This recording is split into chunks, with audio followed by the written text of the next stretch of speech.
à tous et à toutes et bienvenue à l'église Jésus-Christ, Roi des Nations. Je suis Estelle Jélingué, pasteur de l'église qui est toute naissante et par laquelle le Saint-Esprit est en train de faire de belles choses. Et parmi justement ces belles choses, nous avons eu vraiment à cœur de préparer cette émission intitulée « Lumière sur les religions des hommes ». Lumière sur les religions des hommes. Donc au cours des différents échanges que nous aurons, nous nous interrogerons sur des questions doctrinales afin d'éclairer des personnes qui, à leur manière, cherchent Dieu et qui ont vraiment envie de s'abandonner un peu plus à Dieu. Mais avant de commencer vraiment l'émission dans le vif du sujet, nous allons aborder premièrement les témoignages de différentes personnes qui vont régulièrement intervenir afin de savoir pourquoi est-ce que finalement ils sont venus à Jésus-Christ, d'où est-ce que le Seigneur Jésus les a sortis, comment le Seigneur Jésus les a sortis et comment leur vie est devenue après Jésus-Christ. Merci d'être fidèle à cette émission. Si vous avez des questions, n'hésitez pas à écrire soit sur Instagram, vous aurez le lien tout juste en bas, soit sur l'adresse mail qui vous sera également communiquée. Nous vous aimons et nous vous bénissons. Soyez bénis.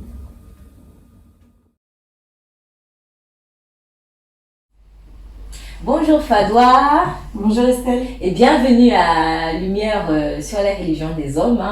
On entame avec ton témoignage qui, je le sais, va bénir beaucoup de personnes. Est-ce que tu peux nous te présenter d'abord et nous raconter un peu comment est-ce que s'est passée ta rencontre avec le Seigneur Jésus, comment était ta vie avant le Seigneur, et comment est-ce que après finalement tu as cheminé avec lui, qu'est-ce qui a fait le déclic de cette belle rencontre? Oui, avec plaisir. Merci Estelle de me permettre de témoigner. Alors, donc, je m'appelle Fadoua, j'ai vécu 18 ans en Normandie, dans ma famille. Je viens d'une famille marocaine et de culture arabe et musulmane.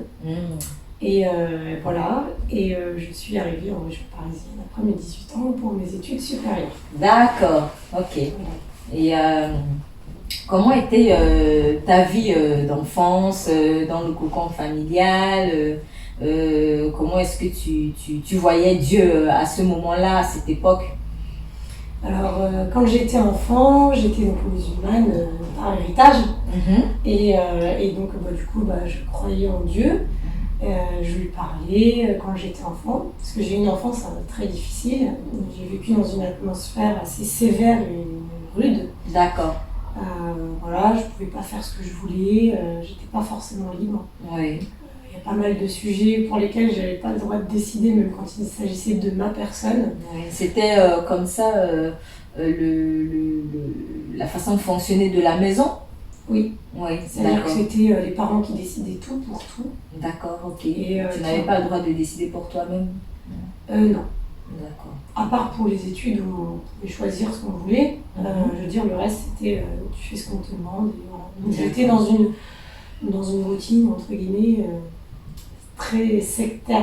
D'accord, ok. Je ne sais pas si on peut l'appeler comme ça, mais une prison, entre guillemets, où je devais faire ce qu'on me disait, point final. D'accord, ok. Et pas trop m'exalter, pas trop exprimer de choses ou d'énervement. Ou de... D'accord, donc tu n'avais pas non plus le droit d'exprimer tes émotions? Je pouvais exprimer quelques émotions, mais certaines étaient interdites.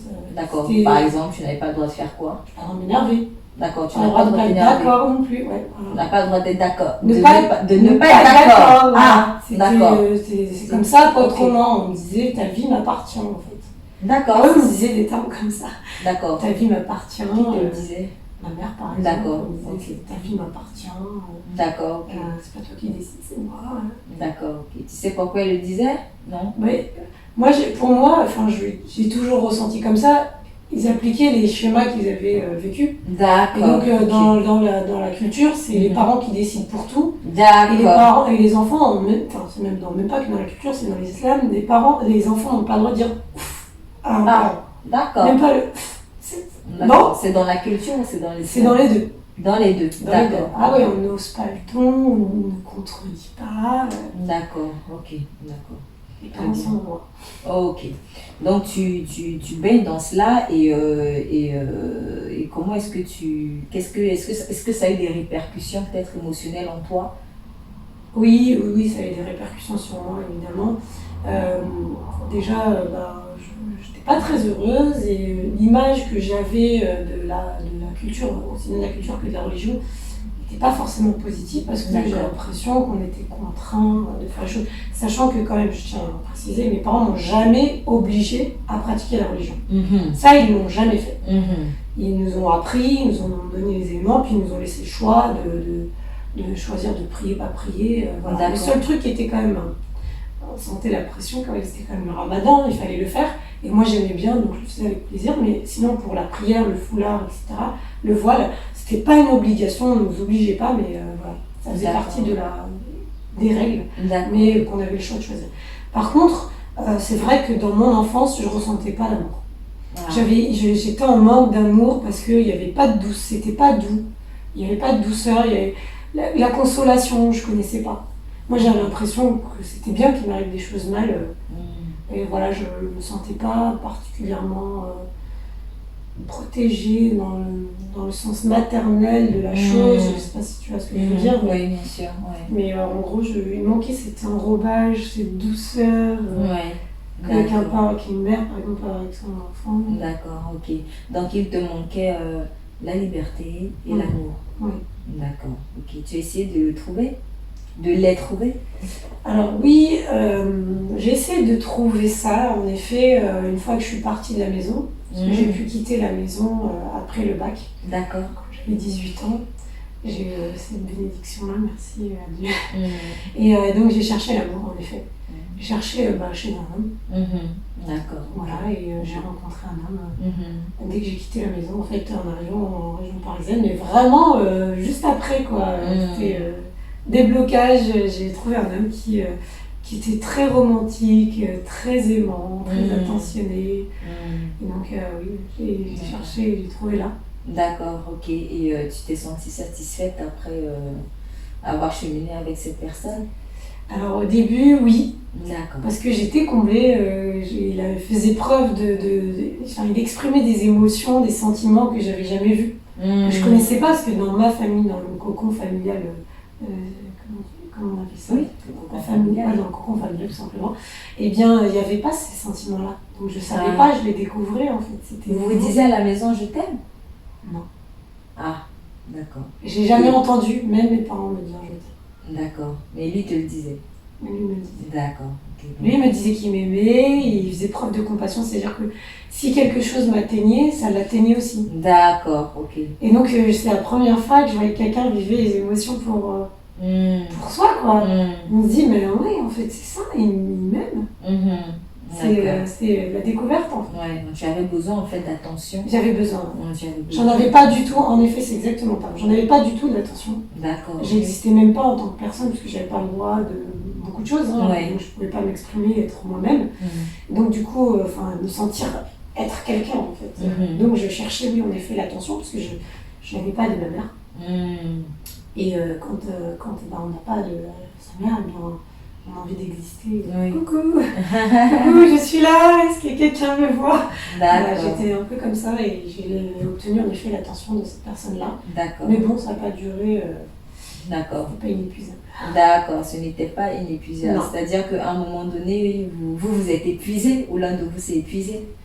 Oui. D'accord. En effet, à un moment donné, l'un de nous s'est épuisé, c'était lui, parce que moi j'avais soif de ça. Moi je découvrais, c'est comme quand on fait découvrir du chocolat et qu'on découvre qu'on aime ça, on a envie d'en manger plein. Bah là c'était pareil, j'avais envie d'en avoir beaucoup, donc je prenais.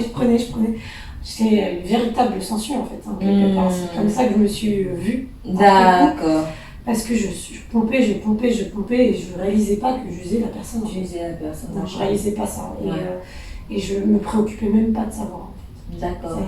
Ça va encore plus loin, c'est que je pensais qu'à mon intérêt. D'accord, ok. Mais en fait, il y a beaucoup de personnes qui peuvent vraiment, qui sont dans la même situation, hein. C'est vraiment honnête de le reconnaître parce que on est tellement en soif d'amour, on a tellement besoin d'amour.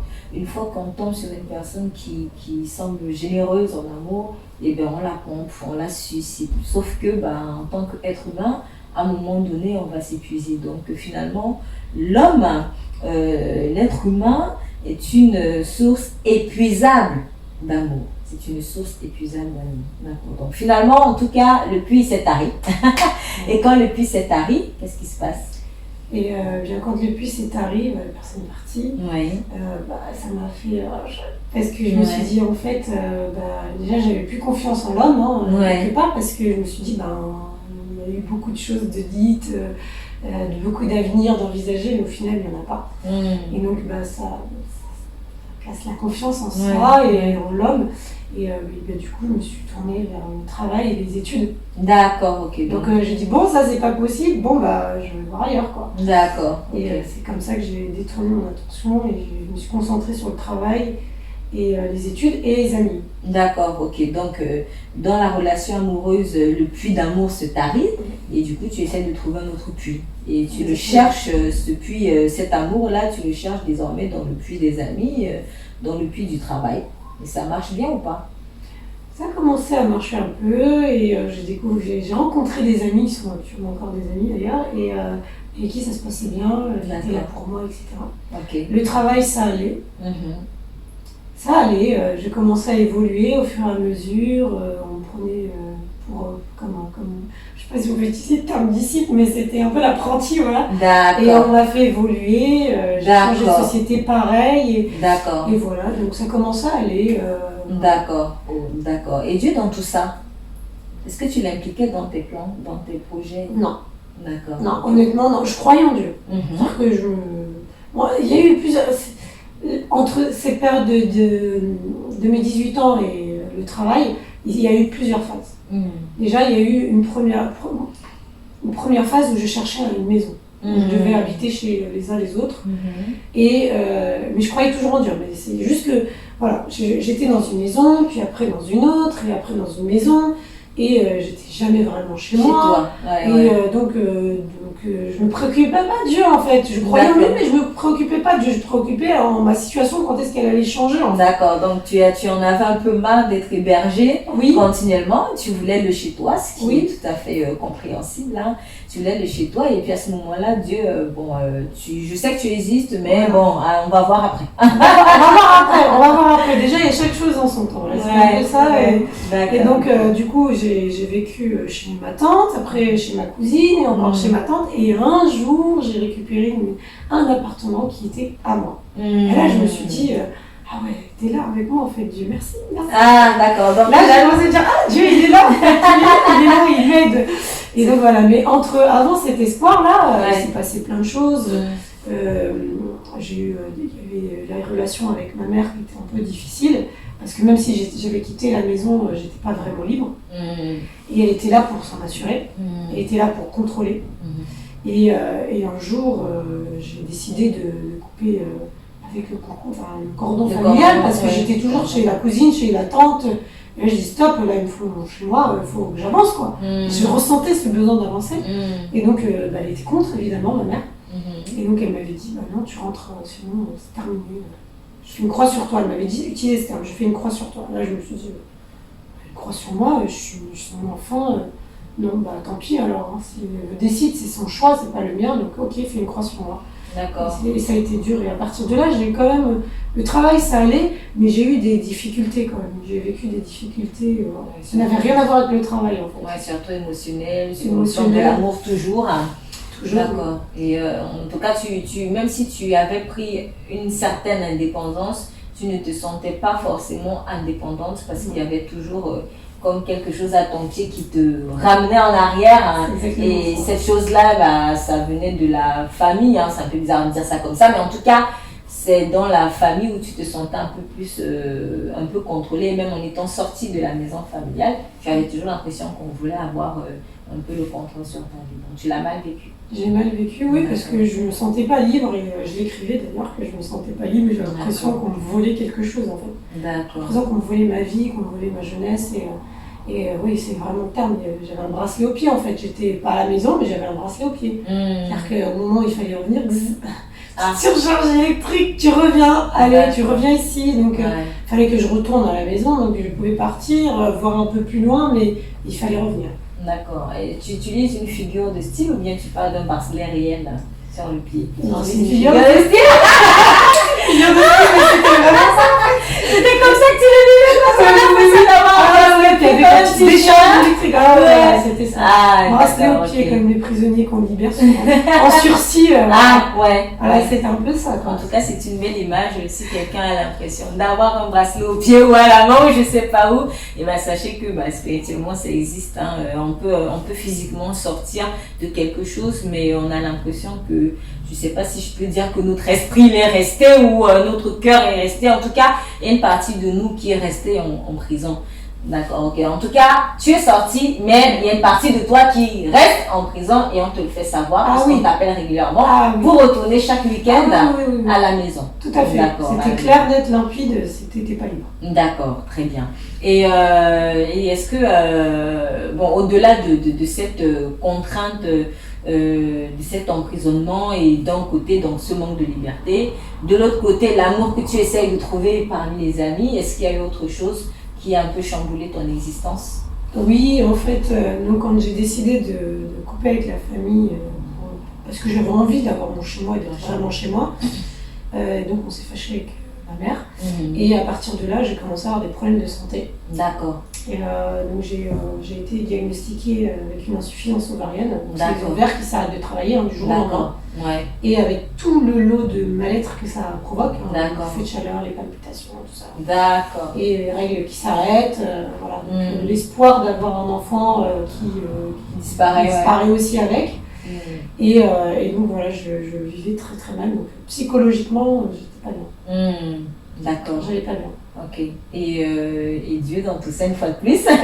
Dieu, le jour où j'ai réalisé tout ça, je me suis effondrée, vraiment, littéralement par terre. Je me suis effondrée, j'ai pleuré, j'ai crié à lui. Je lui ai dit, mais pourquoi? Pourquoi tu fais ça? Donc tu as reproché, enfin pour toi, Dieu était un peu la cause de ton insuffisance ovarienne. Ah oui, pour moi c'était Allah qui me punissait. Qui te punissait. Ah ouais, moi j'étais persuadée d'être punie. Après, d'accord. C'est vrai que j'avais vraiment ce sentiment-là d'être punie par Allah et je dis mais pourquoi tu fais ça? J'ai souffert suffisamment là, s'il te plaît, m'enlève pas ça quoi. C'est la seule chose qui fait de moi une femme quoi. D'accord, c'était d'enfanter, c'était comme ça que tu le vivais. Je le vivais, sachant que toute ma féminité, je l'avais vécue très mal. Très mal, mais vraiment parce que... Pourquoi? Parce que, premièrement, quand on dit féminité, il y a un tout. Il y a la fécondité, il y a l'aspect physique, il y a le sexe aussi. Parce que, voilà. Donc, on va commencer par le sexe. J'ai été abusée sexuellement quand j'avais 4 ans par mon cousin. Et du coup, je voyais ça de manière sale. Ouais, tu voyais le sexe du coup comme manière dégoûtant, sale. Puis c'était un traumatisme. J'avais été punie en plus pour cet abus. Ah, tu as été punie J'ai été punie par ma mère. Ta mère. J'ai été punie. En gros, fallait pas trop parler, fallait pas exposer la chose finalement. Non, j'ai été punie comme si j'avais été même coupable de ce qui s'était passé. Ok, donc tu étais abusée sexuellement, mais en fait c'était ta faute. Oui, comme ça qu'on c'est comme ça que je l'ai vécu. D'accord. Voilà. Et moi, j'ai pas vu les réactions des adultes envers la personne qui avait abusé de moi sexuellement. Je me rappelle pas avoir vu de réaction. D'accord. Alors peut-être qu'ils l'ont fait d'Armando, je sais pas. Mais en tout cas, moi, j'ai rien vu. J'ai pas vu ni de colère dans les yeux de mes parents, j'ai rien vu. Donc moi, j'ai l'impression que c'était moi la coupable. D'accord. Tu n'es pas sentie protégée, défendue. Non. Tu as été abusée, c'est ta faute. Voilà. En plus, tu es une enfant. D'accord. Okay. J'avais 4 ans, je comprenais pas trop. Je savais qu'il y avait un truc qui était pas normal, mais je comprenais pas. D'accord, donc il y a un premier choc vis-à-vis de ta féminité qui te traumatise. Voilà, par cet aspect-là. Ensuite, quand j'ai atteint la puberté, moi j'ai pas été accompagnée, on m'a pas expliqué. que ce qui allait arriver. D'accord. Je ne savais pas. Tu parles de menstruation? Oui, je ne savais pas. J'entendais juste mes copines me raconter ce que leur mère leur disait. Mais moi, je n'avais pas d'accompagnement. D'accord. Donc le jour où c'est arrivé, le jour où j'ai eu des règles la première fois, je ne savais pas quoi faire. D'accord. Et puis j'avais pas de protection hygiénique, donc du coup j'ai dû les inventer moi-même. Ah.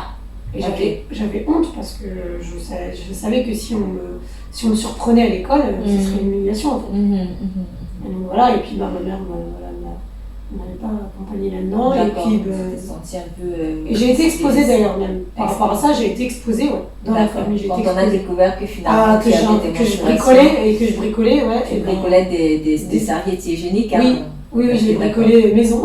D'accord, avec du papier toilette. Avec du papier toilette, j'enroulais. Et tu protégeais comme ça. Et après, j'allais changer à chaque fois, je courais. Je me avant qu'il y ait une catastrophe et qu'on me voit. Donc voilà, c'était ça. Et donc, moi, je voulais, quand j'étais enfant, être une belle femme. Je voyais les femmes, je les regardais, je disais, ah là là, elles sont belles, elles se maquillent, elles sont belles, elles sont féminines, et je voulais être ça. Et en fait, quand la féminité est arrivée, je trouvais ça. C'est une malédiction pour moi. Honnêtement, je l'ai vécu comme une malédiction. Donc, d'accord, donc il y a ce deuxième point. Déjà, tu te fais abuser sexuellement quand tu as 4 ans. Ensuite, tu as la puberté. Donc, voilà, cette féminité qui commence vraiment à se révéler. Tu n'es pas accompagnée. Hein, tu es plutôt moquée, hein, ou alors insultée, ou en tout cas déshonorée, on va dire ça comme ça.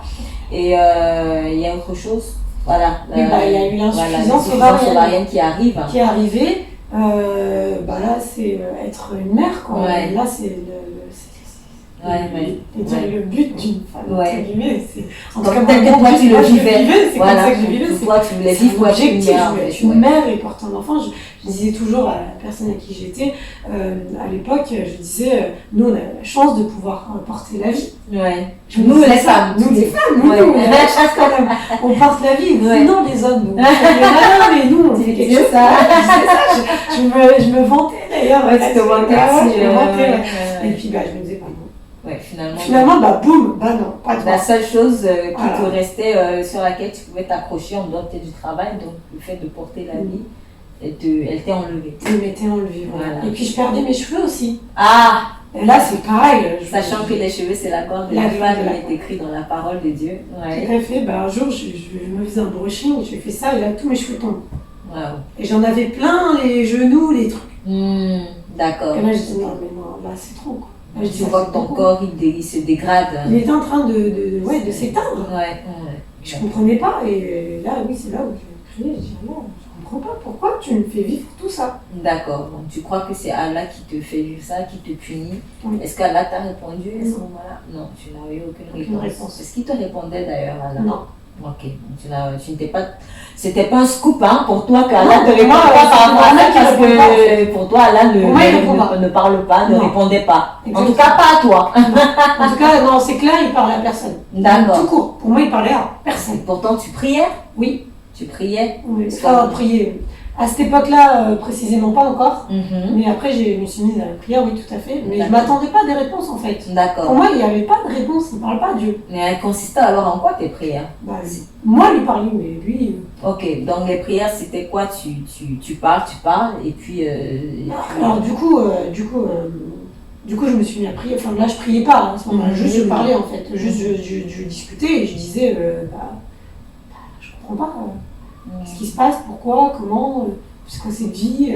Je comprenais pas là, tout le déroulement de ma vie là, jusque-là. Je comprends pas où on va en fait. Et quand est-ce qu'il agit en fait pour moi. D'accord. Je comprenais pas. Et est-ce qu'il allait agir en fait. Je disais, là, est-ce que tu vas faire quelque chose? Est-ce qu'il va se passer quelque chose en fait. Je comprenais pas où je devais... Il n'y avait pas de but. D'accord, ok. D'accord. Je savais que j'étais destinée à quelque chose, quoi. Aucune idée, et honnêtement, ce que j'allais savoir. D'accord, très bien. Donc, du coup, Dieu ne te répond pas et tu continues de vivre ta vie normale? Oui, je continue de vivre ma vie en essayant de m'accrocher à ce que je peux pour survivre, on va dire. D'accord. Donc, de vivre, c'est plus de la survie, entre guillemets. Et je continue, et puis quelques années plus tard, parce que ça s'est arrivé autour de 2008. D'accord. En 2009, j'ai mon cousin qui est abusé de moi qui décède. D'accord, ok. Et là, ça me perturbe parce que ça réveille beaucoup de choses en moi et je me sens pas bien du tout. Et je cherchais à lui pardonner parce qu'il était mort et qu'on dit qu'il faut pardonner à ceux qui partent. On dit... Les hommes disent, enfin dans l'islam, ils disent qu'il faut pardonner, puis c'est surtout le laisser partir sans dette. D'accord, très bien. Donc si là on a une dette, s'il nous devait quelque chose, aller lui dire que c'est fini. Terminé comme ça, c'est pas retenu contre ok. Donc le jour de la prière de Janaza, salat de Janaza comme on dit, la prière du mort, je lui ai dit que je lui pardonnais. D'accord, ok. Mais par contre, ça a provoqué un réveil en moi de mal-être et je me suis renfermée sur moi. D'accord. Mais comme jamais. En isolement comme jamais, je me suis imposée. D'accord. Je m'isolais même vis-à-vis de moi-même. D'accord. Je ne fallait pas qu'on me parle, il ne fallait pas qu'on s'intéresse à moi. Je rentrais chez moi, je m'enfermais et je voulais parler à personne. D'accord, ok. Et Dieu dans tout ça une fois de plus? Non, je n'ai même pas appelé à ce moment-là. Ah, tu n'as même pas aimé que Dieu à ce moment-là? Non, pas encore, mais par contre, j'ai commencé à poser des questions. Je me suis dit, il était jeune, il avait 38 ans quand il est décédé. Demain, si je meurs, qu'est-ce que je vais lui dire, moi, Dieu? Ah, donc au moins à ce moment-là, tu commences à avoir des questions existentielles, c'est-à-dire que tu t'interroges sur qu'est-ce qui va m'arriver en fait à ma mort, quoi. Ouais. Est-ce que je serai peut-être approuvée de Dieu? Exactement. D'accord. Et est-ce que ça a créé un certain déclic en toi?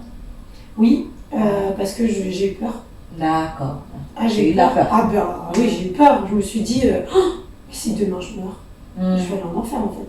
Ah, c'est ce que tu te dis dans ton fort intérieur. Ah, non, parce que tu ne te sentais pas approuvée de Dieu, tu ne te sentais pas, tu savais que tu n'étais pas, on va dire, propre vis-à-vis de Dieu. Donc tu sens que si tu meurs, tu vas en enfer. Et après, qu'est-ce que tu fais?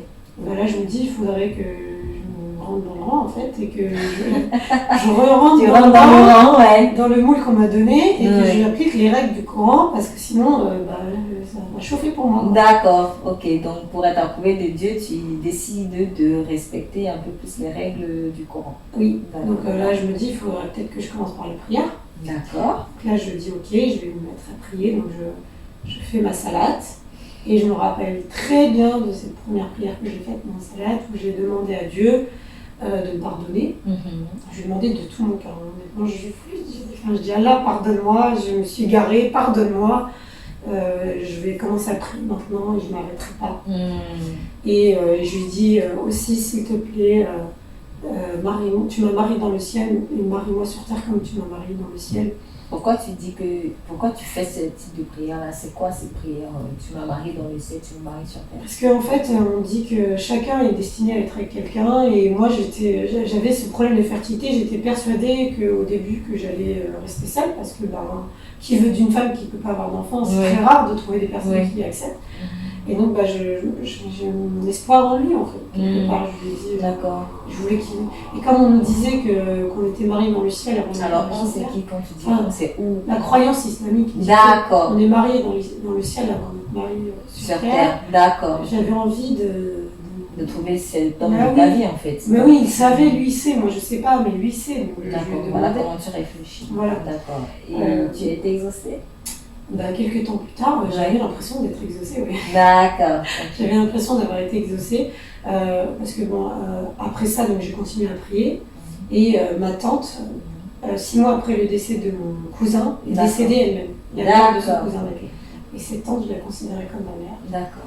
Et donc, du coup, après son décès, il s'est débloqué des choses, en fait. J'ai rencontré mon mari. 2 semaines après. D'accord. Et voilà, c'est comme ça que j'ai cru que j'étais exaucée, parce qu'il rentrait dans toutes les cases que je m'étais mise. À savoir, un homme cultivé, qui est moderne, musulman, ouvert d'esprit, avec qui je pourrais tout dire et tout faire. D'accord, et qui accepte ta condition. Et qui accepte, surtout, qui accepte ma condition, parce que je n'avais pas l'intention de la cacher par contre. Oui. Voilà, on m'avait conseillé de le faire, mais moi je refusais, il fallait que... Ah oui, on m'avait conseillé. Les gens t'ont conseillé de le faire. Ah oui, on m'a dit tais-toi, tu dis pas Bader, la première on m'avait dit tu n'en parles pas. D'accord, faut jamais faire ça. Jamais, je me confirme, parce que moi je me suis dit, moi j'aimerais pas qu'on me le fasse. Bah oui, donc j'ai dit je le ferai pas, et donc Et donc je dis non, je dis. D'accord. Et donc je l'ai prévenu, je lui ai dit. Et il a accepté. Et il a accepté, il m'a dit bah c'est pas de ta faute, c'est Ah. rien. Ah. Donc j'ai trouvé ça bien et donc ça m'avait encouragé dans le choix. Ok, finalement vous vous mariez. On se marie très vite d'ailleurs. D'accord. Très vite, mais oui, on se marie. Ok. Donc finalement, tu te sens peut-être un tout petit peu libre hein, avec ce mariage qui arrive, tu as un bon travail et question infertilité, vous avez pu trouver une option. Oui. Donc vous avez adopté un enfant, tu m'as dit. Oui, tout à fait. Alors avec tout ça, est-ce que tu t'es sentie heureuse finalement? Pas vraiment. Parce qu'en effet, comme tu dis, avec tout, la maison, le mari, le travail, mon enfant, que j'ai toujours rêvé avoir. Et là, tout était posé. Le cadre que j'ai imaginé être le cadre de mon bonheur était posé. Et finalement, à un moment donné, je me sens vide. Ah. Mais vraiment vide. C'est-à-dire que mon cœur, je ne ressens pas d'amour. Et d'ailleurs, en regardant mon petit garçon, je me souviens encore, il était en train de jouer par terre et je me dis, mais j'en ressens rien. Et là, ça m'a inquiétée, hein, vraiment. J'étais inquiète et j'ai eu peur. Je me suis dit, mais c'est pas normal de rien ressentir. Je suis sa mère, c'est pas normal, quoi. Et donc, j'étais suivie par une psychologue pour régler les problèmes. Et en parallèle, j'ai fait une salade et j'ai dit, Allah, ouvre mon cœur, c'est pas possible, quoi. Je peux pas être un robot. Je veux pas être un zombie. J'ai l'impression d'être un zombie, là. Je ressens rien du tout, aucune émotion. Moi, je veux pas vivre comme ça. Aide-moi, quoi. Et donc après cette prière, j'ai commencé à ressentir des émotions. Mais pas pour mon mari, quoi. Ah. Et là, c'était pour d'autres personnes, des personnes qui s'intéressaient à moi, et évidemment des hommes, et qui commençaient à avoir de l'attention pour moi, me dire de bonnes choses, etc. Et je me suis sentie attirée. Et j'ai commencé à ressentir des sentiments pour eux. Et là, j'ai dit, je suis revenue dans ma salade, j'ai dit, là, j'ai pas demandé ça, moi. J'ai dit de l'amour, pas de choses qui m'attirent vers l'adultère, en fait. Et je comprenais pas. Et donc, en fait, j'essayais de lutter, parce que j'étais quand même quelqu'un qui était très... c'est des droite dans les règles. Morale et très droite dans les règles. Appliquer la règle. Pour l'appliquer. Donc, tu essayes de lutter contre ces sentiments d'adultère, en fait. Oui, d'accord. Mais j'arrivais pas. Tu n'arrivais pas, donc c'était plus fort que toi. Mon cœur, il avait vraiment cette tendance à aller vers les autres. Et j'étais inquiète et je l'ai dit à mon mari. Donc moi, je lui ai dit, écoute, moi j'ai ressenti des sentiments pour d'autres personnes. Et donc c'est la preuve que ça va pas, quoi.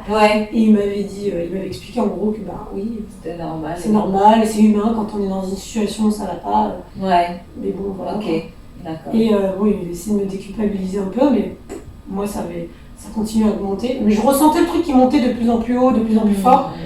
Et jusqu'au jour où j'ai ressenti vraiment des sentiments pour un homme. Et là, je me suis dit, non, c'est pas bon. Donc c'est la fin. Le mariage, c'est la fin. Donc il faut que j'arrête. D'accord. Je me suis remis en cause le mariage. Et j'ai dit, non, il faut arrêter. D'accord. Donc vous décidez de divorcer. Oui. D'accord. Très bien. Il y a eu des tentatives de sauvetage du mariage? Oui, tout à fait. D'ailleurs, par lui, par moi, j'ai essayé de rationaliser aussi les choses. Mais plus je rationalisais, plus je me sentais mal. D'accord. Et en fait, j'ai commencé à développer des angoisses. Des crises d'angoisse qui étaient au début juste des crises de pleurs où j'arrivais pas à respirer. C'est quand je revenais à la maison, d'ailleurs, après un voyage professionnel. Et j'arrivais pas je me souviens, la première fois, je me tapais comme ça, je me disais, oh, ressaisis-toi là, qu'est-ce qui se passe? Je comprenais pas ce qui se passait. Et j'arrivais pas au début à lier au mariage, mais c'est à chaque fois que je revenais à la maison. Ça commençait à monter plus fort. Après, j'arrivais plus à respirer. Après, j'arrivais plus à dormir correctement. Donc, au lieu de dormir 7 à 8 heures, je dormais 2 heures, 3 heures. J'avais plus d'appétit, j'avais les cheveux qui tombaient encore une fois. C'est comme si le mal que je vivais la période d'avant revenait en fait, mais en version plus violente, plus forte. C'est comme je disais, quand on descendait, je descendais, j'arrivais à remonter, mais après ça remontait, puis boum, je redescendais plus bas. Et là, je redescendais encore plus bas. C'était comme si les cycles étaient plus violents, plus durs, et plus c'était dur, plus c'était difficile de remonter en fait à la surface. Et là, je revivais exactement ça. Donc voilà, la nuit, j'ai l'impression qu'on était assis sur ma poitrine. Donc j'étais vraiment comprimée, oppressée. Je me sentais mal. Physiquement, c'était vraiment... j'étais vraiment pas en forme, en fait. Pas du tout. D'accord, ok, très bien. Et donc les tentatives étaient... vouées à l'échec parce que plus j'essayais, Puis mon corps disait non. D'accord. En plus, tu essayais d'aller vers ton mari, de sauver ton mariage. Et puis, ton corps, il disait stop, tu n'allais plus. Il allait en sens inverse, mon corps. En sens inverse. Comme s'il reculait, moi j'avançais, mais il reculait. En fait, et d'ailleurs, c'est bien que je parle de cette image parce qu'en fait, c'est pareil, c'est la première fois de ma vie déjà, que j'ai ressenti que j'étais vraiment mal et que je descendais vers la mort, parce que c'était ma respiration qui était atteinte. J'ai eu une crise d'angoisse qui était tellement violente que quand j'inspirais des bouffées toutes petites, j'avais mal. Il y avait comme un poignard dans les poumons. C'était une douleur vive. Et on avait appelé les secours parce que ça allait mal, je ne pouvais plus respirer. Et ils m'ont expliqué que c'était une crise d'angoisse. Déjà, il y a ça. Et là, j'ai eu peur parce que je me suis dit que je me sentais mourir. Et deuxièmement, quand je dis que mon corps et ma raison n'étaient pas corrélés, c'est que c'est la première fois de ma vie, j'ai l'impression de errer. C'est-à-dire que je me regardais et je me disais, mais qui est cette femme ? Mais c'est pas toi, c'est qui elle ? J'ai l'impression de subir ma vie en fait. J'ai l'impression d'être là mais sans être là. Donc j'étais là mais à côté de moi. D'accord. Il y a vraiment un dédoublement en fait. C'est comme si j'étais pas à ma place. D'accord. Et d'ailleurs je reprochais ça à mon mari régulièrement. Je disais que je ne me sentais pas à ma place ici. J'ai l'impression que c'était pas moi qui devais être là ici à cet instant. D'accord. Donc pour récapituler un peu de ce que tu viens de dire, déjà tu veux sauver ton mariage dans la prière en faisant une prière à Allah qui te donne de l'amour, et puis finalement tu sens plutôt des sentiments d'adultère et tu réalises que là tu es faillible, tu en parles dans l'honnêteté à ton mari, mais bon, il essaie d'expliquer, de te déculpabiliser, on va dire ça comme ça. Et du coup, en tout cas, vous essayez tant bien que mal de sauver votre mariage, mais plus tu fais d'efforts, ou plus vous faites d'efforts, plus le creux, il devient un peu plus profond. Et comme si ça ne suffisait pas, le mal-être intérieur commence à se manifester à l'extérieur. C'est bien ça, c'est ça. Tu fais des crises d'angoisse, en fait, comme les pompiers ont dit. Donc je suppose que là, tu es vraiment rentré dans un trou noir. Le désespoir était plus que là. Il était à la porte. Il était plus qu'à la porte, il était complètement là. Je dirais même plus parce que c'était après tout ce que j'ai vécu, comme l'humiliation, les maltraitances. Le racisme, parce que j'ai vécu le racisme quand j'étais enfant. J'avais des violences externes à la maison, extérieures à la maison, mais à l'intérieur de la maison. Et j'ai vécu des choses difficiles. Et c'est la première fois que j'étais désespérée. D'accord. C'est la première fois que je voyais pas d'espoir du tout, pas de lumière, rien. D'accord. Là, je me disais, si je prends un coup, je ne peux plus me relever. C'est terminé.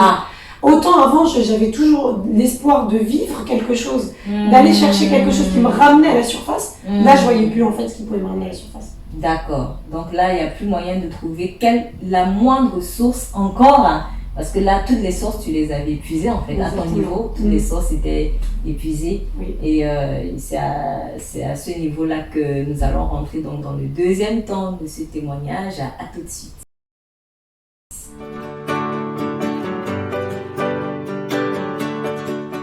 Alors Fadwa, tu arrives à un point où toutes tes sources sont épuisées.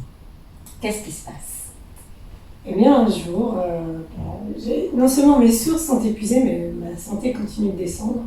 Un jour j'ai eu très très mal au ventre et j'ai été voir le médecin parce que je ne pouvais plus marcher, on me touchait, ça faisait très mal. Et donc on m'envoie en urgence faire des examens et on découvre que j'ai une masse de 6 cm. D'accord. Et on n'explique pas ce que c'est. Donc on m'envoie en échographie, le médecin qui fait l'échographie n'explique pas ce que c'est non plus. Donc on me dit tu vas en chirurgie parce que là c'est pas possible, tu ne peux pas rester comme ça. Et avant cette chirurgie, j'ai une amie qui vient me voir. Une amie que j'ai affectionnée beaucoup et qui est venue en visite, elle me dit je dois te voir avant ton opération, je dois absolument te parler. Je lui dis ok, d'accord, viens. Mais j'ai quelque chose à te dire, mais ne t'inquiète pas, peu importe ta réaction, tu resteras toujours mon amie.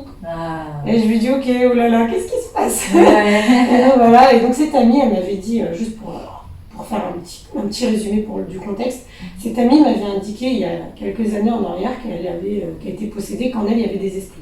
Des esprits mauvais. Des esprits mauvais, voilà. Nous, dans notre culture, c'est courant. On entend parler au Maghreb régulièrement. Des djinns, c'est ça? Ça peut être un djinn, ou un djinn, voilà, un mauvais esprit, un djinn. Ouais, on appelle ça un djinn en général. D'accord. Et donc, du coup, elle m'avait expliqué qu'elle avait fait le tour du Maroc des imams pour se faire libérer de cette chose-là, de ces choses, et qu'elle n'avait jamais réussi. Et que, voilà, moi je l'avais cru parce que, bon, comme j'ai dit, on en entend parler. Et il n'y a aucune gloire à tirer de ce genre d'histoire. Donc, moi je me dis qu'elle était courageuse de m'en parler. D'en parler, ouais. Voilà, mais je voulais pas en savoir plus parce que j'ai peur de ces trucs, j'avais peur de ces trucs-là. Je regarde les films d'horreur comme ça, en bouchant mes oreilles, donc je voulais pas en savoir plus. Et donc là, elle me raconte que tu avais prié pour elle et que du coup, elle se sentait mieux, qu'elle avait été libérée. Et je dis, ah bon, mais comment, pourquoi? Elle me dit, au nom de Jésus-Christ, ces prières l'ont libérée, qu'elle avait ressenti de l'amour, de la douceur, et que maintenant elle allait mieux. Et que du coup, comme elle avait vu la différence, eh bien, elle avait décidé de se re-questionner vis-à-vis de l'islam. Et donc, elle a mené son enquête. Et elle voyait les incohérences qui clochaient, les trucs qui n'allaient pas et tout. Et je l'écoutais. Moi, j'y croyais, hein, j'étais sûre que c'était la vérité. Donc, l'islam, donc je l'écoutais sans l'écouter. Puis d'un coup, elle m'a dit, j'ai prié au nom de Jésus-Christ pour l'humanité tout entière. Et là, ce qui est en moi n'a pas supporté, et il y a eu une manifestation violente, et j'ai donc appelé Estelle, donc toi, pour avoir de l'aide. Et donc, je lui ai dit, c'est bon, je veux me faire baptiser, donc elle a reçu son baptême, et elle a ressenti de l'amour. Elle m'a dit, mais juste après son baptême, elle a ressenti énormément d'amour. Et elle m'a dit, je disais, je t'aime, je t'aime, je t'aime. Et là, je dis, pause. Quoi? Je t'aime. Elle n'avait jamais dit je t'aime de tout le temps où j'étais avec elle. Elle n'a jamais dit je t'aime, j'ai jamais entendu dire je t'aime à son mari, ni à qui que ce soit. Moi je cherche l'amour, et là elle me parle d'amour alors qu'elle ne l'a jamais connu elle aussi. Et là je me dis, incroyable, c'est quoi ce qu'elle a? Moi je veux la même chose. Hein. Ouais. Là ça m'intéresse, donc je commence à écouter. Attentivement. Ouais, un peu plus attentivement. Et donc, du coup, je dis, ok, explique-moi. Et elle me dit, je suis sortie du baptême. Et là, je disais, je ressentais l'amour, je ressentais la présence de personnes. Et je ressentais même la présence de Jésus. Et elle m'a dit, je me suis affalée là où j'ai ressenti sa présence, là où il était. Et j'ai commencé à dire, je t'aime. Et j'entendais, pardonne. Et voilà, elle disait, tu dois pardonner.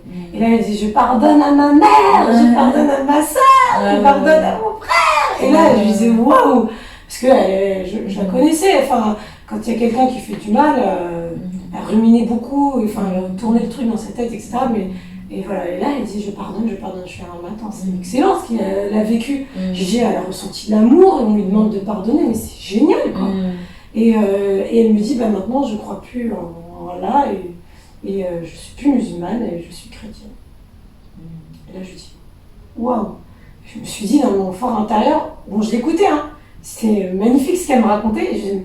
Dans mon fond intérieur, je disais, mais moi, si j'avais vécu ce qu'elle avait vécu, c'est clair que je n'aurais pas de doute non plus. Mais là, j'avais des doutes parce que c'est elle qui l'avait vécu. Ouais, et pas toi. Ouais, pas moi.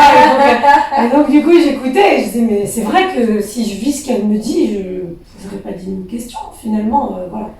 Et là, elle me dit, j'ai ressenti la présence de Dieu et il m'a parlé. Alors, je la regarde, je lui dis, Dieu t'a parlé. Ouais. Moi, je disais tout à l'heure, Dieu parle pas, impossible. Ouais. Et là, elle me dit, si, Dieu m'a parlé et il m'a donné 2 messages pour toi. Et j'ai dit, ah bon? Je dis, ok, vas-y, je t'écoute. Et elle me dit, Dieu me dit, quand tu étais enfant, tu lui parlais, souvent, et là, tu as arrêté. Pourquoi? Et là, je me dis, ouais, c'est vrai, comment c'est ça? Comment c'est ça? Non, mais c'est incroyable. Je dis, oui, c'est vrai, je parlais quand j'étais enfant, mais maintenant, je prie. J'ai pas besoin de parler, je prie. Elle me dit, non, Dieu veut que tu lui parles. Donc, dans ce message-là, en fait, Dieu te dirait que en fait, les salades, c'est pas forcément lui parler. Et limite, il préférerait, enfin limite, pourquoi tu dis même limite, il considérait comme conversation quand toi tu lui parlais spontanément étant enfant. Et toi, tu estimais que moi, j'ai plus besoin de parler comme ça puisque je fais déjà des salades. C'était ça pour toi, parler à Dieu. Dans ce message, Dieu te dit en fait non. Ouais, exactement. C'était ça, je comprenais pas trop au début. Hein. D'ailleurs, je dis, mais je prie, pourquoi il dit ça? Ouais. Je comprends pas. Mais par contre, je comprenais quand elle disait que tu lui parlais quand tu étais enfant. Parce que c'est toute la relation que j'avais, que je discutais, même si j'avais pas de retour, mais je parlais. Voilà, c'était ça. Là, je dis, même, je dis, ouais, c'est impressionnant, mais je suis pas convaincue. Ouais. Elle dit, mais j'ai un deuxième message. Et là, je dis, ok, je t'écoute. Elle me dit, Dieu dit, tu as un fardeau dans ton cœur. Tu portes un fardeau qui est trop lourd. Tu t'en veux, tu crois que Dieu t'a puni, que tu es infertile parce qu'il t'a puni, parce que tu n'as pas tenu une promesse. Il dit, la promesse que tu lui as faite, c'est que tu as dit que tu resterais vierge jusqu'au mariage. Wow. Et tu n'as pas tenu cette promesse. Et tu es persuadé que tu es infertile parce qu'il t'a puni à cause de cette promesse. Il te dit, pardonne-toi, car lui t'a pardonné aussi. Mais pardonne-toi. Et il t'aime. Wow. Et là, je pleure. Quoi. Là, j'étais sous choc. Vraiment, ça me surprend. Et j'avais jamais dit cette chose à personne. Non, à personne. Voilà. Wow. Ni ma soeur, ni mes meilleurs amis, personne ne savait. C'était le sujet qui était dans mon cœur que j'avais gardé. Même mon mari ne le savait pas. Wow. Je l'avais gardé pour moi et j'étais persuadée que c'était une punition. Et je demandais pas en effet... ah oui, parce qu'il y avait aussi cet aspect-là qu'elle m'avait dit. Il m'a dit, Dieu te dit, demande-lui un enfant, il te le donnera en fait. Mais demande. Et c'est vrai, elle m'a dit, tu te refuses de lui demander, et c'est vrai. Tout ce qu'elle disait était vrai. Parce que tu sentais que tu méritais ta punition. C'est ça, en fait, comme je disais tout à l'heure,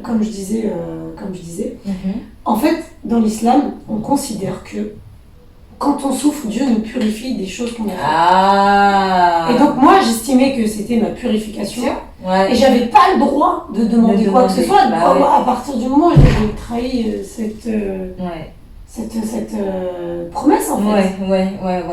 Donc je m'interdisais de demander un enfant à Dieu. Ah oui. Parce que tu méritais quelque part et en plus, il te purifie par cette infertilité. Voilà. C'était ça en gros, et j'étais persuadée que j'étais dans le vrai en fait. Et là, elle me dit non, en fait, Dieu te dit, demande-lui, il te donnera, et pardonne-toi, il t'a déjà pardonné en fait.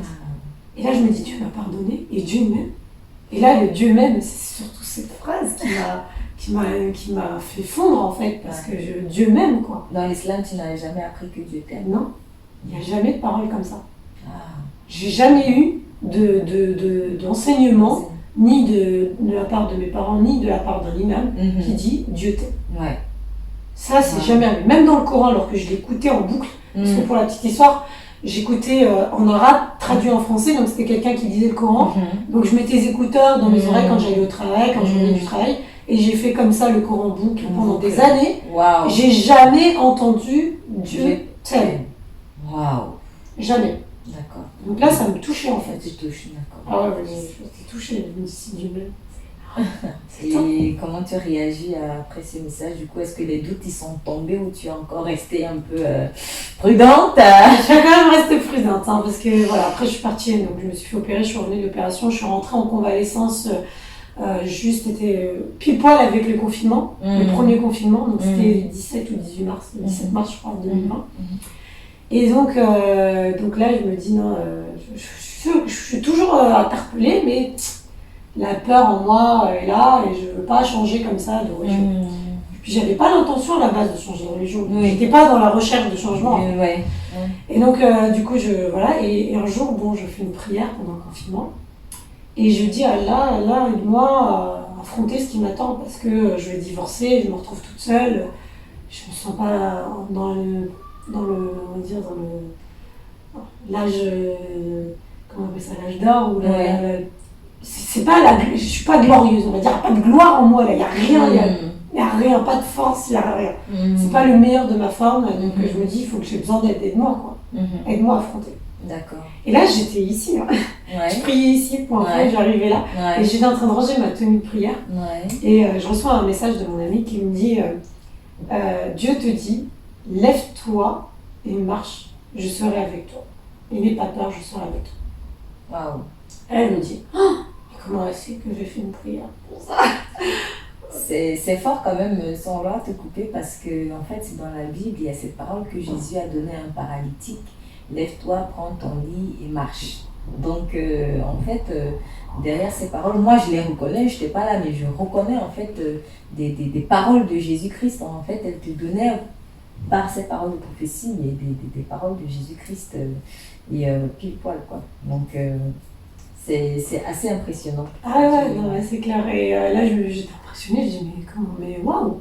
Et elle me dit encore que c'est Dieu qui lui parle. Et je l'écoute. Et puis, quelques temps plus tard, j'avais envie de prendre des nouvelles de ma famille.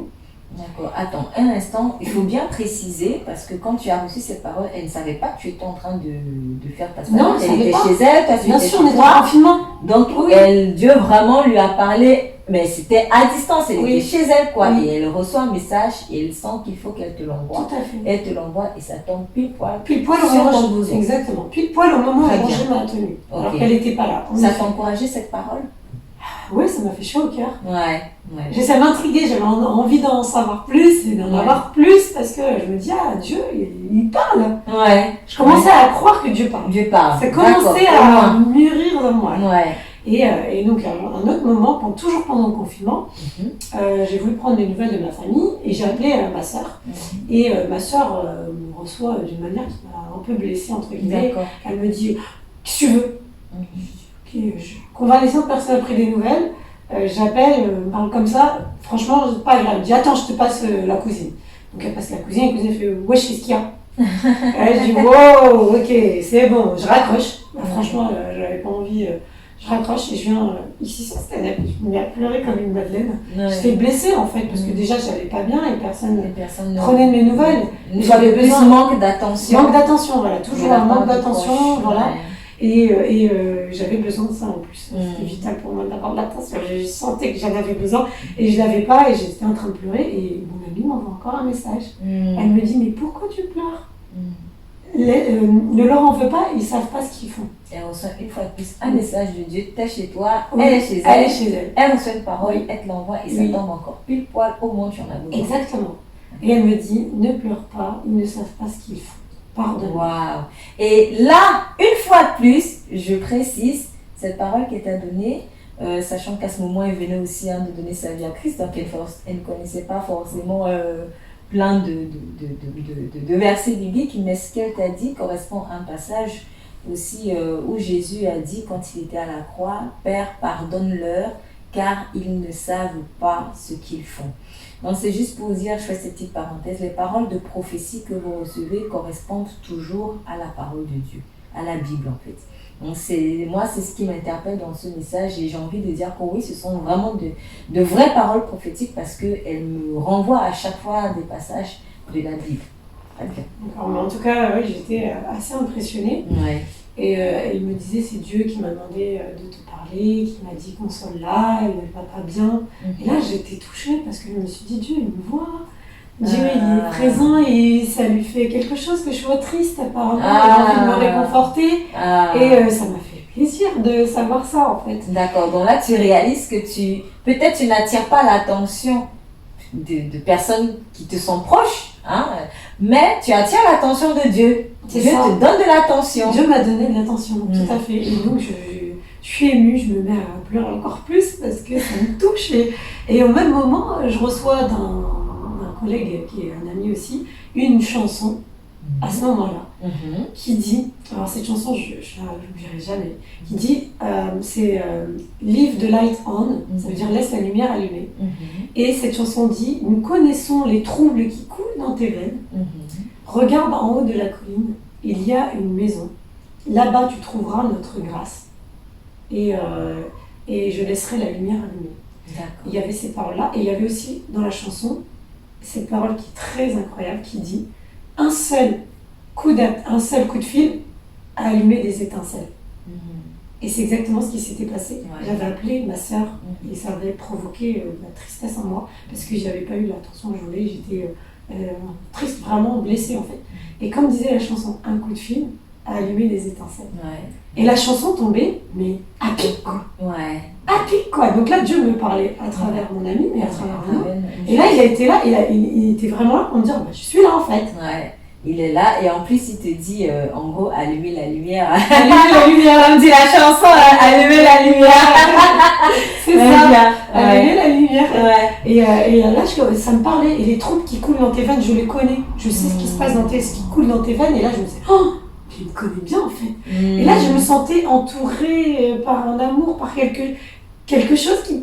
Je pourrais dire quelque chose parce que je ne savais pas vraiment. Je ne comprenais pas tout ce qui se passait. C'était incroyable. Ouais. Et je me disais, mais qui me connaît bien. J'ai pas besoin de, comme je disais à mon mari à l'époque, d'expliquer au forceps les choses. Oui. Là, c'était évident. Ouais. Il savait ce que je vivais et ce qui se passait et il était là autour de moi pour m'entourer. Ouais. Et voilà, et pendant le confinement, il s'est passé plein de choses comme ça. Il y a eu ça, il y a eu aussi des informations qu'elle m'a données concernant mon père. Ouais. Qui étaient aussi correctes. Correct, parce que j'ai appelé mon père, j'ai vérifié, il m'a dit oui. Par rapport à ma mère, j'ai vérifié, il m'a dit oui. Mon collègue, j'ai vérifié, il m'a dit oui. Ok, donc tu recevais plusieurs paroles prophétiques qui étaient aussi pour des gens de ton entourage, pardon, et qui finalement en fait s'avéraient vrai. Et il n'y avait pas que ça, parce qu'il y avait les paroles, et il y avait aussi ce que je ressentais. Ouais, dans ton cœur. Dans mon cœur, parce que j'avais regardé un film Bollywood, parce que j'adorais ça. Et il y a un passage particulier du film qui m'a interpellée. Mais c'était tout de suite mon attention avait été attirée. C'était donc un homme qui était sur son lit mort, qui parlait à sa belle-fille qui avait trompé son mari, qui aimait un autre. Donc là, je me sentais un peu concernée. Je avais des sentiments pour d'autres. Donc, du coup, pour un autre, donc, je me suis dit, ça me concerne, ça me parle. Et en fait, il lui disait, sur son lit mort, il disait, l'amour, elle s'invite dans une vie selon la volonté de Dieu. Et ce passage-là avait attiré mon attention. L'amour s'invite selon la volonté de Dieu. Dans une vie. En gros, c'est pas toi qui choisis. C'est Dieu qui a décidé. Donc, laisse ton mari et va. Il lui disait ça en fait, son beau-père. Il dit c'était son fils en fait. Il dit laisse mon fils et va. Va vers ton amour qui s'est invité dans ta vie. Quoi. Et donc, voilà ce qui s'est passé et je me sentais concernée et cette parole m'avait aussi beaucoup interpellée. Tu as l'impression que Dieu te disait quelque part, en fait, le vrai amour se présente à toi. En fait, cet amour que tu as peut-être cherché aussi, même vis-à-vis chez ton mari, comme chez d'autres personnes, en fait, le vrai amour, finalement, il s'est invité à toi. Et c'était ça qui le frappait à la porte de ton cœur. Le vrai amour frappait à la porte de ton cœur. Tout à fait. Donc voilà, et puis et un jour elle me disait plus rien, donc cette amie, et je me sentais pas bien parce que là il y avait plus. Elle te parlait plus. Il n'y avait plus rien, je disais non, je veux savoir, j'en veux plus. Et donc je lui ai demandé, puis elle m'a dit tu m'as dit, t'as fait ton choix. Donc quand tu l'appelles pour lui dire pourquoi tu ne donnes plus de messages de la part de Dieu, elle te répond, Dieu m'a dit que tu as fait ton choix. Oui. Donc je lui dis, on va se voir, on va parler ensemble. Comme ça, j'ai fait mon choix. Tu as compris le message ou pas? Non, tu t'as pas compris parce que je croyais que tu avais fait le choix. Tu ne comprenais pas en quoi est-ce que tu avais fait le choix. Non, je ne comprenais pas parce que moi je croyais toujours en Dieu et tout. Mais d'accord, ok. Pour moi, comme elle me disait, je suis chrétienne, moi chrétien, juif, musulman, pour moi c'était la même chose. D'accord. On avait un seul Dieu et c'était le même. Mais donc elle m'explique après, parce que je ne comprenais pas ça. Elle m'explique, elle me dit non. Il faut s'adresser au Dieu, au vrai Dieu, seul le Dieu vivant, te répondra. Et je dis, mais comment on fait ça alors? Elle me dit, il faut prier au nom de Jésus. Et là, tu te braques. Je me braque. Je dis quoi? Non, c'est pas possible. En tant que musulman, c'est une association et c'est grave. Une association à l'homme. À Dieu. D'accord. C'est que Jésus, il est considéré comme un prophète. D'accord. Et si on prie au nom de Jésus, on l'associe à Dieu. Et c'est interdit d'associer quoi que ce soit à Dieu. Parce que pour toi, Jésus, ce n'est pas Dieu. Jésus n'est pas Dieu. En tout cas, c'était pas Dieu. Voilà. Et donc, du coup, je me braque, mais elle me dit, écoute, si tu ne t'adresses pas au Dieu le vrai, il ne te répondra pas. Donc, c'est comme si elle te dit, en fait, indirectement, mais clairement, qu'en fait, le vrai Dieu, c'est Jésus. C'est Jésus. Et là, tu te dis, non, parce que c'est pas ce que j'ai appris, en fait, dans la religion musulmane. Et puis, la religion musulmane, elle fait peur, quelque part. Je tiens à le dire, parce que quand on fait quelque chose qui ne va pas dans le sens de l'islam, c'est clairement décrit dans le Coran, c'est châtiment avilissant, la fournaise, la torture, enfin les tourments de l'enfer sont clairement décrits dans le Coran. Ça fait peur. Ouais. Donc toi, tu n'as pas envie d'aller en enfer parce que tu as associé un homme qui puisse être prophète à un Dieu. Voilà. C'est ça. Voilà. Et donc du coup, au début, je refuse et puis à un moment donné, il me dit écoute, Dieu il t'attend, de toute façon il t'attendra jusqu'à ton dernier souffle, et voilà, et il te forcera pas. Et là je me dis, elle me perturbe, je rentre et tout, je me pose des questions, il y a un truc qui cloche, puis après je me dis bon, qu'est-ce que j'appelle en fait. Donc je l'appelle, je lui dis bon, dis-moi comment faire. Parce qu'en plus c'était pendant le mois de Ramadan l'année dernière, et j'étais indisposée, donc j'avais mes règles, donc pendant cette période on ne prie pas, on ne jeûne pas. D'accord, donc pendant le Ramadan, lorsqu'une femme a ses menstruations, elle ne prie pas et elle ne jeûne pas. Oui. Ok, donc ça tombe aussi, ta décision de sauter le pas, on va dire ça comme ça, tombe au moment où toi, de toute manière, tu ne peux même pas pratiquer le Ramadan. Ouais, c'est ça. Je dirais même que si un musulman un jour écoute ces témoignages, je dirais, mais c'est le moment le plus impur qu'elle a choisi. Parce qu'une femme est considérée impure quand elle a ses menstruations dans l'islam. Elle est considérée comme impure. Okay. Et donc du coup je dis bon j'ai pas de devoir, je suis libre, j'ai pas de devoir, je vais aller voir. J'ai pas le droit de le prier, je vais prier quelqu'un d'autre. Et donc j'ai commencé à prier à cette période-là. Et j'ai commencé à prier au nom de Jésus. Je lui ai demandé comment faire. Elle m'a dit bon, il n'y a pas d'ablution, pas de foulard, rien. Et je lui ai dit ok. Elle m'a dit juste tu dis Père, je prends au nom de Jésus. Et tu dis ce que tu as sur le cœur, sois sincère. Juste dis ce que tu as à dire. C'est tout. Et donc je lui ai dit ok. Et puis il me dit tu termineras en disant j'ai pris au nom de Jésus. Elle m'a dit j'ai fait ça. Un jour, 2 jours. Et puis quand je priais, je sentais des sensations. Je bougeais comme ça. Je me dis qu'est-ce qui se passe? C'était pas toi qui faisais, non, tu te sentais je me balançais. Tu as commencé à prier au nom de Jésus, tu as commencé à te balancer. Balancer, ouais. J'ai pris à genoux et j'étais en train de me balancer comme ça. Tu te balançais tout seul, c'est ton corps qui bougeait. Et un jour,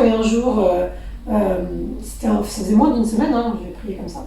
Et un jour, je sais pas, j'ai été prise par un truc, une force, je sais pas ce que c'était, j'ai dit bon, ça suffit, arrête de me parler avec mon ami, parle-moi. Parle-moi, je veux que tu me parles. Parle-moi, moi directement. Elle me dit que c'est toi la vérité. Alors vas-y, c'est toi la vérité, Jésus, montre-moi la vérité. Toute la vérité. J'avoue que j'ai aussi dit que je faisais confiance à personne sur cette terre parce que honnêtement, avec tout ce que j'ai vécu, j'avais du mal. J'avais du mal à faire confiance. À la famille, les amis, tout. Non, il n'y avait personne qui j'avais confiance. Même pas mon mari. Parce que je voyais bien que même avec mon mari, j'avais pas. Non, je faisais confiance à strictement personne. D'accord. Donc je lui ai dit, je fais confiance à personne. Mais toi, par contre, je fais confiance en toi. D'accord. Je dis, si c'est toi la vérité, montre-moi la vérité. Tu dis à Jésus? Oui. D'accord. Je dis, montre-moi la vérité, Jésus, et je te promets que je changerai ma vie tout entière. Si tu me... Peu importe ce que pensera ma famille, Ah. Peu importe ce que penseront mes collègues ou mes amis, je change ma vie tout entière. Donc à ce moment-là, tu te disposes réellement, parce que tu étais un peu hésitante, mais là tu décides s'il te montre la vérité, que c'est lui qui est vraiment Dieu, et bien là tu le suis quel que soit le prix à payer. Exactement. Je dis, là c'est bon, là tu étais devenue déterminée. Moi je voulais être proche de Dieu et D'accord. Parce que quand elle m'avait dit que j'avais choisi et tout, je lui ai dit non, moi j'ai pas choisi, c'est quoi ça? Non, je veux pas vivre une vie sans toi. Moi j'ai pleuré, Quand elle m'a dit ça m'a fait de la peine. J'ai dit non, moi je veux pas vivre sans Dieu. Hors de question, j'ai dit si je vis sans Dieu, mais j'ai rien en fait. Je vais devenir quoi moi? Je dis si tu n'es pas dans ma vie, je suis rien. Donc c'est ce que je lui avais dit aussi. Et donc voilà, puis le soir même.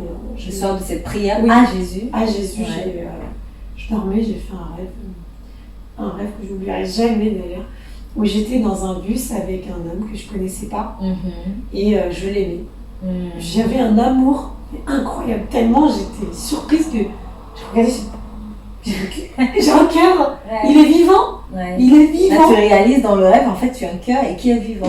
Sachant qu'avant, tu sentais que tu n'avais pas de cœur et que tu as même prié Allah pour qu'il révèle ton cœur, mais ça a commencé à tomber dans l'adultère. Et là, donc, tu pries à Jésus et quand tu fais ce rêve, tu sens que ton cœur, il est vivant. Et je lui ai dit, mais pourquoi mon cœur, il est vivant? Mais qui es-tu? Et il me répondait pas, il était calme. Et je lui disais, mais tu sais pas, ça fait trop longtemps que j'attends ça. Et je dis, mais moi, ça fait des années, j'ai jamais ressenti ça. Et mais pourquoi je ressens ça? Mais t'es qui? Mais pourquoi tu me réponds pas? cet homme inconnu. Oui, comme ça, je lui racontais, je lui disais tout ce que j'avais ressenti. Qu'est-ce qui se dégageait de cet homme inconnu? De la paix, de la tranquillité, de la stabilité, de l'amour, parce que je l'aimais. Ouais. Et c'était paisible et calme, quoi. Ah. Et lui, il était calme. Ouais. Il n'y avait pas d'excitation, pas de manifestation particulière. Il était juste là, m'écoutait et me regardait. Et moi, j'ai questionné. Et à un moment donné, donc le bus s'arrête, il se lève et je le suis. Les portes s'ouvrent. Et il y avait une mare d'eau, mais gigantesque. Et il me fait signe de traverser. Et là, je le regarde, je dis, il y a de l'eau. Et je fais semblant de tomber. Oui. Et il me rattrape pas, je voulais faire exprès pour voir, encore une fois, attirer l'attention. Ouais, tu l'as toujours attiré l'attention. Et pour voir si elle me rattrape, il me rattrape pas. Et je le regarde, je fais, tu me rappelles, pourquoi tu me rattrapes pas? Et il me fait signe. Et j'ai dit, bon, ok, donc j'y vais, je traverse l'eau. Ouais. Après, je me retrouve dans une grande pièce, carrée, avec une fenêtre. Et il y avait un rideau. Et je savais qu'il était de l'autre côté. Ouais. Et cet amour était toujours là. Ouais. Et là, je me dis, mais c'est incroyable. Qui c'est? Mais qui est-il? Ouais. Et je dis, bon, je vais aller voir. Et là, je m'approche du rideau. Je tire le rideau. Et je regarde. Et il se retourne. Et il me voit. Et il se rapproche de moi. Et ça m'a surpris parce que j'étais loin. Et je me dis, mais comment il fait pour me voir? Et là, il se lève, il s'approche. Et en fait, le fait qu'il se lève et s'approche, après que j'ai tiré le rideau, ça m'a réveillée en fait. J'étais tellement surprise que je me réveille. Et là, je me réveille et je remarque que dans mon cœur, l'amour est toujours là. Waouh, le même amour que tu as senti dans le rêve, il était réel. Il était réel. Je le ressentais, il était toujours dans mon cœur. Alors que juste avant, c'était mort. Il n'y avait rien, j'avais rien. Après le rêve, tu te réveilles et le cœur, il oublie. Ouais. Et là, je me dis, non, mais c'est incroyable. Non, c'est trop bien. Je vais retourner. Bon, pourquoi je me suis réveillée? Ouais. Et là, je veux me rendormir. D'accord. Et là, j'essaie de me rendormir. Je ferme les yeux et je ferme les yeux, mais j'arrive pas à me rendormir. Ça ne marche pas comme ça. Et en fait, par contre, je vois quelque chose dans mes yeux. Je vois, en fait, c'était noir et je vois un brouillard blanc. Comme si ça se dissipait, en fait, comme un brouillard. Comme si le noir se dissipait. Voilà, et qui devenait blanc. Waouh. Et j'entends en moi et confiance. Waouh. Et là, je me dis, non, c'était quoi? Et là, je me dis, non, c'est quoi ça? Ouais. Et ah ouais, je suis surprise. Je dis, oh, mais c'est trop fort. Mais c'est ça mon signe, en fait. J'ai demandé un signe. J'ai demandé un signe, montrer la vérité. Ouais. Et ben voilà, c'est ça. C'est ça. C'est l'amour, la vérité. Ah. C'est l'amour, la vérité et la confiance en Dieu, en fait. Parce qu'il me dit, et confiance. Et je me réveille, je suis légère, en fait. C'est-à-dire que ce jour-là, je me lève pas avec mon mal-être que je me trimballais depuis des années. Là, je me réveille, je suis légère. Et j'ai l'amour et je suis légère. Et on me demande d'avoir confiance. Et c'est comme si on avait pris tout le poids, là, toute la lourdeur, tout le passé, tout ce qui m'avait fait souffrir. Et tout mon caractère aussi, parce que j'avais un mauvais caractère. Hein. Je devenais agressive. Dès qu'on me touchait, j'attaquais. J'étais vraiment agressive. Donc tout ça, on l'a pris. Poubelle. Waouh. Là, je ressentais plus tout ça. C'était terminé. Wow. Et là, je me sens heureuse, un vrai. Quand j'insiste sur le mot heureuse, parce que c'était vraiment, j'étais heureuse. Ouais. Le terme dans tout le sens du terme, en fait. Ouais. Wow. C'était complet. Wow. Là, il y avait le bonheur, quoi. C'était la première fois de ma vie que je me sentais comme ça. Waouh. Et là, ça me donne l'occasion de rappeler ce passage biblique. Hein. Ce sont les paroles de Jésus lui-même, hein, qui dit « Venez à moi, vous tous qui êtes fatigués et chargés, et je vous donnerai du repos. Prenez mon joug, car je suis humble et doux de cœur. » Donc vraiment, c'est, en tout cas pour ma part, c'est ce que tu as vécu, parce que tu dis que tu as l'impression que tout le poids que tu avais, on l'a pris, on l'a jeté à la poubelle. Et là, tu ressens l'amour avec cet homme, entre guillemets, mystérieux dans ton rêve, de qui se dégage de la paix, la tranquillité et l'amour. Oui. La suite dans quelques instants. Donc, du coup, tu sors de ce rêve avec l'amour dans ton cœur. Enfin! Et qu'est-ce qui se passe? Est-ce que tu décides finalement de lâcher les barrières ou alors tu te braques toujours? Qu'est-ce qui se passe? Eh bien non, là je me réveille et je me dis waouh, c'est extraordinaire, c'est merveilleux ce qui s'est passé. Je me sens heureuse, je me sens bien. Je rappelle que j'avais trimballé avec moi un bagage de beaucoup de mal-être et de traumatisme. Qui a duré des années. Des années, et j'étais suivie par une psychologue, donc voilà, j'arrivais pas à m'en débarrasser. Et là, je ressentais plus rien. C'est comme si on avait tout pris comme ça et on l'avait jeté dehors, quoi. D'accord. Là, j'étais légère et j'étais bien. Donc là, je m'empresse de courir chercher mon téléphone pour appeler mon amie. Ouais. Et là, je lui dis, tu devineras pas ce qui s'est passé. Ouais. Elle me dit quoi? Donc je lui raconte et elle me dit, non, c'est super, c'est le Saint-Esprit qui a agi. Ouais. Et moi, je dis quoi? Elle me dit le Saint-Esprit. Je dis, bon, je ne savais pas trop ce que c'était le Saint-Esprit, donc elle m'explique et je lui dis, ouais, c'est trop merveilleux, c'est merveilleux, quoi. Wow. Et je lui dis, c'est bon, je crois, là, c'est bon, je crois, j'ai pas besoin de plus, c'est bon, je crois. Donc c'est bon, j'ai compris, là, c'est pas Dieu, là, et Dieu, c'est Jésus, quoi. Et là, tu décides de traverser les eaux du baptême. Oui. D'ailleurs, c'est pour ça que j'avais rêvé des eaux. Jésus m'a montré les eaux, qu'il fallait traverser les eaux. Voilà, il montrait ça. Et le rideau, c'était pour enlever le voile. J'y pense, Estelle. Dans le Coran, il est dit que Dieu a placé un voile entre nous et lui. Entre ceux qui ne croient pas et lui. Donc, il dit il y a un voile. Entre ceux qui ne croient pas. Voilà. C'est clairement indiqué. Et là, j'avais ouvert le rideau, donc le voile, et c'était Jésus qui était derrière. Qui a levé le voile. Voilà, exactement. Donc oui, il y a effectivement un voile, parce qu'on le lit également dans le Nouveau Testament, dans l'Ancien Testament, comme Moïse se couvrait le visage devant les Israélites pour ne pas qu'ils voient la gloire de Dieu qui émanait de lui quand il était dans la présence de Dieu. Oui, effectivement, il y a un voile et ce voile-là reste encore pour tous ceux qui ne croient pas, dit l'apôtre Paul, mais Jésus-Christ est venu pour déchirer le voile. C'est pour cela que vous lirez dans le Nouveau Testament également, et vous pouvez le voir d'ailleurs dans les films comme Jésus de Nazareth, lorsque il expire, lorsque Jésus-Christ à la croix expire, le voile du temple là, se déchire. Donc oui, Jésus est vraiment venu enlever le voile. Donc tu as vécu en direct la parole de Dieu, la Bible que tu ne connaissais même pas. Non, pas du tout. Donc là c'était clair, limpide pour moi, et je dis allez, je traverse les eaux, donc c'est ce que j'ai fait. D'accord, et comment tu t'es sentie après ce baptême? Bon, déjà, mon baptême, il faut le savoir, je l'ai fait par immersion totale. Oui, donc d'accord, ça c'est important. Baptême par immersion. Voilà, et juste après ce baptême, je suis sortie et tout ce qui restait, il restait des petits trucs apparemment, moi je ne me réalisais pas parce que moi je me sentais tellement bien entre ce que je vivais dans les ténèbres entre guillemets, et là je me sentais déjà bien, j'étais déjà heureuse, mais non, Dieu n'avait pas fini de nettoyer. Il continuait à sortir les trucs, et donc après mon baptême j'ai ressenti tout se vider, je voyais défiler en fait tout ce que j'avais vécu de mauvais de mon enfance, et je pleurais. Et Dieu me disait, décharge-toi. Et là, j'étais émue, je pleurais. Et j'étais trop bien. Et donc, Dieu m'avait dit, il me dit, c'est bon, décharge-toi. C'est bon. D'accord. Donc, c'est normal, hein, c'est ça aussi la sanctification. C'est-à-dire qu'une fois qu'on accepte Jésus, qu'on rentre dans la maison, qu'on meurt et on renaît par les eaux du baptême, à ce moment-là, il continue le processus de sanctification, le processus de nettoyage, si on veut. Donc, c'est ce que tu as commencer à vivre en fait, il te déchargeait. Il me déchargeait, voilà. Et j'ai oublié de raconter quelque chose qui est important quand même. C'est que la veille de mon baptême, il faut savoir que j'ai eu une complication et j'ai dû retourner encore me faire soigner en chirurgie parce que j'ai eu une thrombose hémorroïdienne. D'accord. Et cette thrombose-là, elle est extrêmement douloureuse, donc c'est un caillot de sang qui s'est bloqué dans les hémorroïdes. Et ça peut être dangereux, très dangereux. En tout cas, là, mon gastro-entérologue voulait que je me fasse opérer tout de suite. Et il faut savoir qu'en 2009, j'avais fait un examen, il m'avait dit qu'il y avait des hémorroïdes internes qui provoquaient des hémorragies régulièrement. D'accord. Et il m'avait dit qu'il fallait que je les enlève. D'accord. Parce que sinon, j'allais avoir des complications, mais je ne l'ai pas écouté.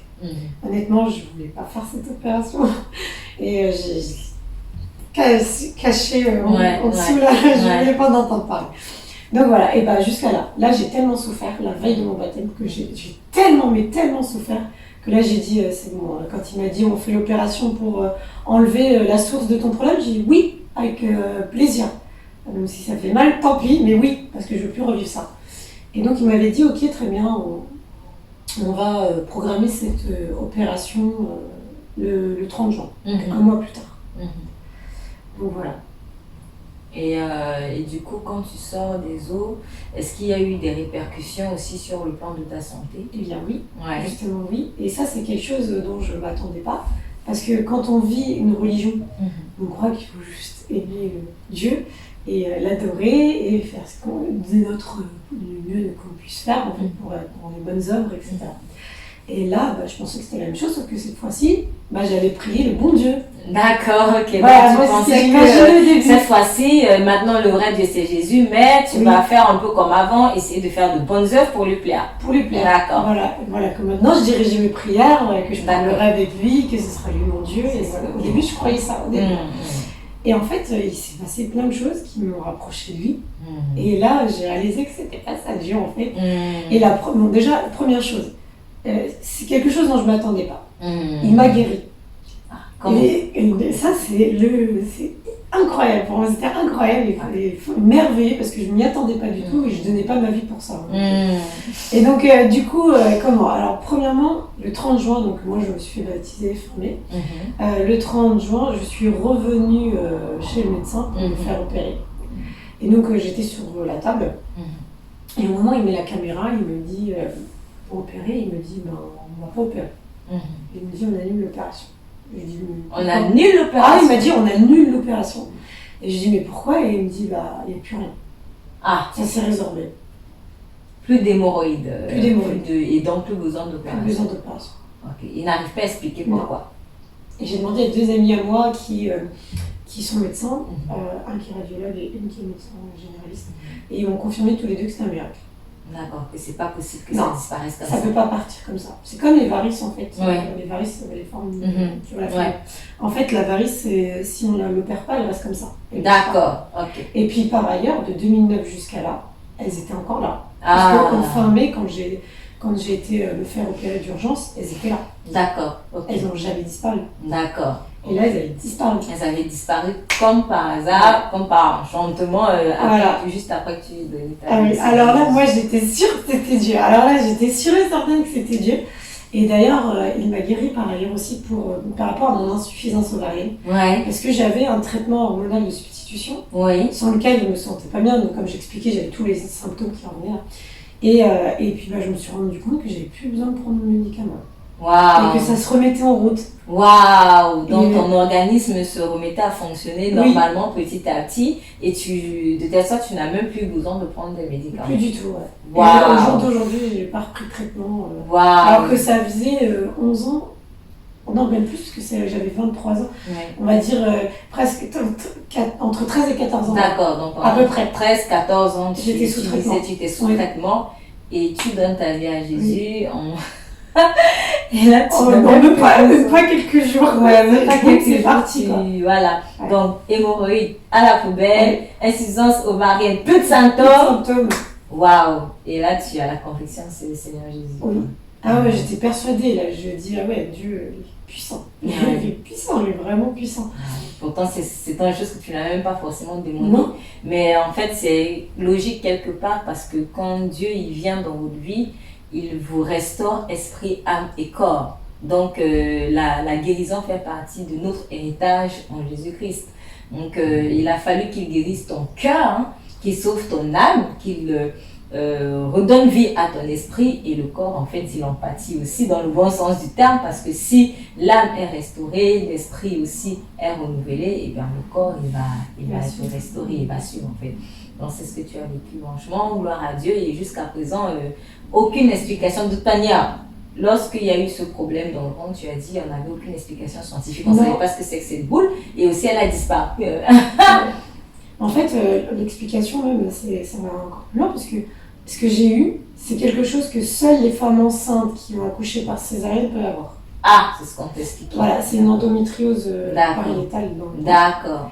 Et ça correspond, c'est 2% des endométrioses qui sont dans l'utérus habituellement. D'accord. Et dans les 2% des personnes à qui ça arrive, 100% des femmes sont des femmes qui accouchent par césarienne. D'accord. Donc moi, c'était pas mon cas. Voilà, donc tu as eu, on va dire, un problème de santé que seules les femmes qui ont accouché, donc qui ont enfanté. Donc c'est vraiment assez particulier, Oui, c'est mais ça particulier. montre que c'était vraiment un problème spirituel. Ouais. Donc ce n'est pas pour spiritualiser tout, hein, ou pour être dans une sorte de superstition à outrance, mais il est réel que certaines maladies que nous avons n'ont pas une origine naturelle, mais elles ont des origines spirituelles. Et un problème spirituel, il se traite spirituellement. Donc vous avez vraiment besoin de la seule personne qui a porté vos meurtrissures à la croix, qui est Jésus-Christ. Très bien. Est-ce qu'il y a autre chose à ajouter par rapport à ton témoignage intéressant? Oui, tout à fait. On peut juste terminer par ça. C'est que donc le jour de à partir du moment où j'ai donné ma vie à Christ, je dors paisiblement. Ah, c'est Et ça, voilà. Et je me réveille avec des paroles. Ah. Et ça, c'était important parce que je connaissais pas ces paroles. Donc un jour, je me suis réveillée le matin. Et j'avais la parole Psaume 27. D'accord, ok. On peut le lire ensemble, hein, oui. Psaume 27. Donc Dieu commence aussi à te parler à toi. Oui. Et là, tu réalises que Dieu parle. Oui, tout à fait. Alors, l'Éternel est ma lumière et mon salut. De qui aurais-je peur? L'Éternel est le soutien de ma vie. Qui devrais-je redouter? Quand les méchants s'avancent contre moi pour faire de moi leur proie, ce sont eux, mes persécuteurs et mes ennemis, qui trébuchent et tombent. Si une armée prend position contre moi, mon cœur n'éprouve aucune crainte. Si une guerre s'élève contre moi, je reste malgré cela plein de confiance.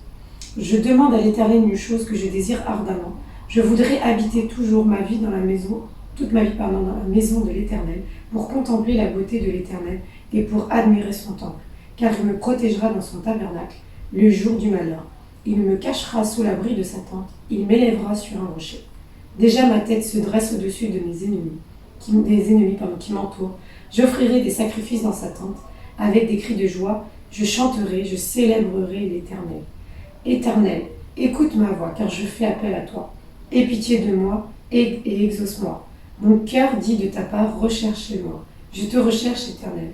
Ne me cache pas ton visage, ne repousse pas avec colère ton serviteur.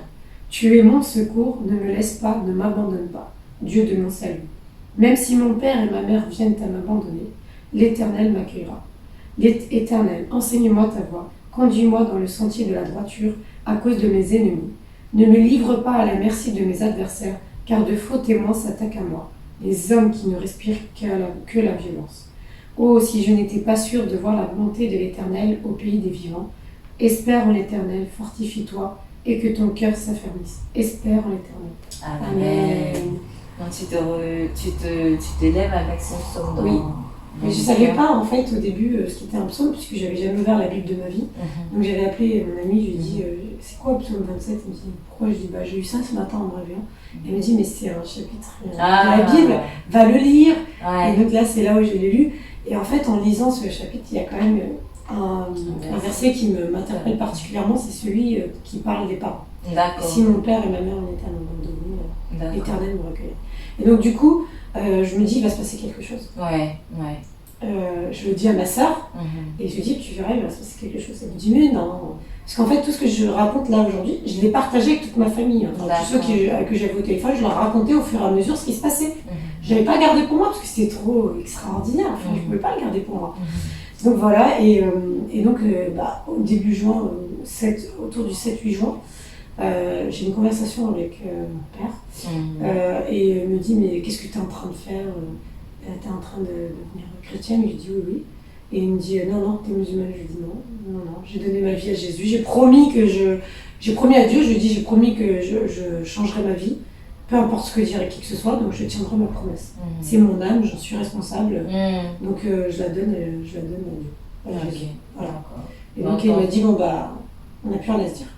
D'accord, donc il te dit non, tu n'es pas chrétienne, tu es musulmane, et tu lui dis non, c'est moi qui suis responsable de mon âme. En gros, je fais mon choix. Exactement.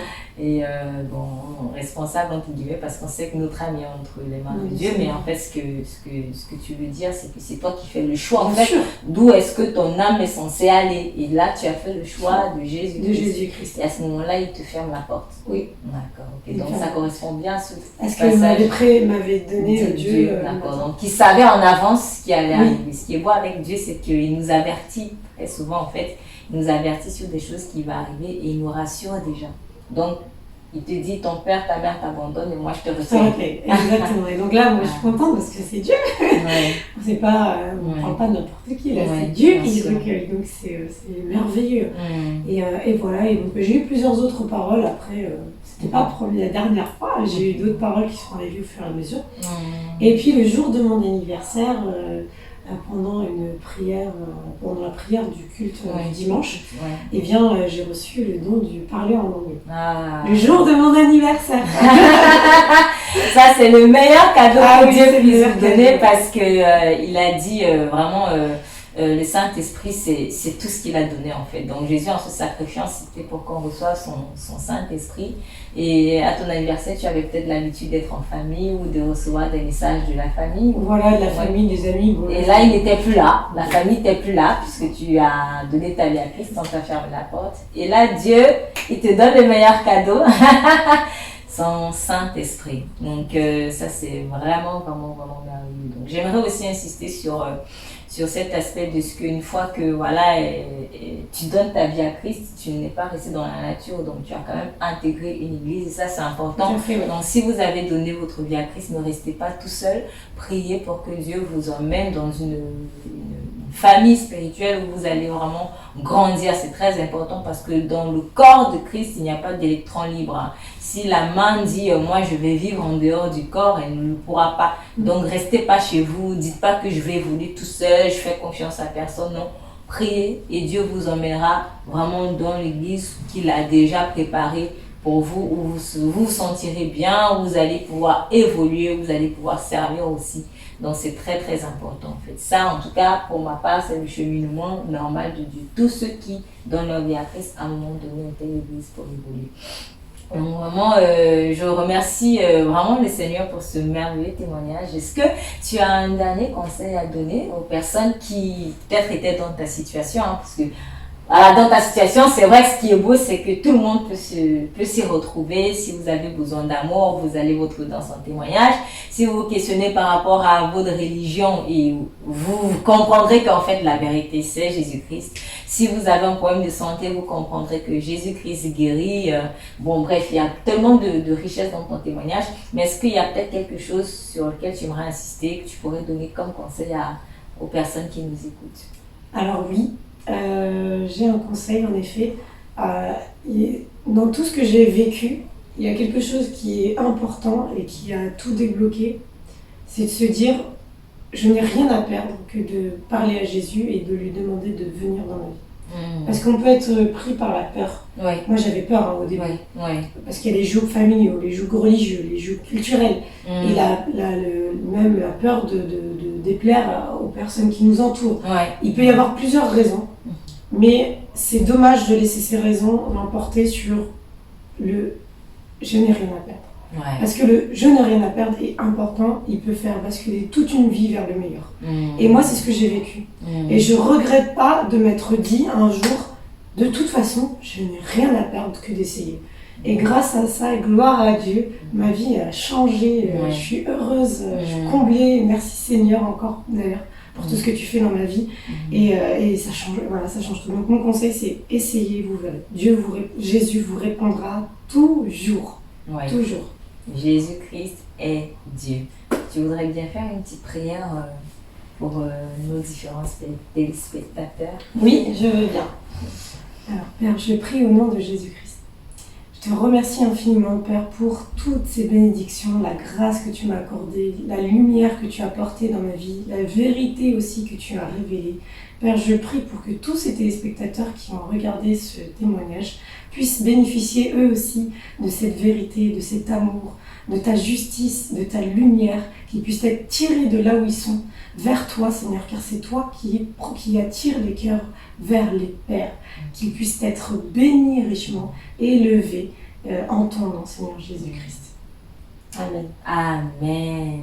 Merci à vous vraiment d'avoir persévéré jusqu'au bout pour écouter ce témoignage. N'hésitez pas à le partager si vous connaissez des personnes autour de vous qui ont vraiment besoin d'entendre vraiment ces paroles. Sachez que Dieu vous aime. Sachez que Dieu existe, qu'il parle, il a un nom et c'est Jésus-Christ. Soyez bénis.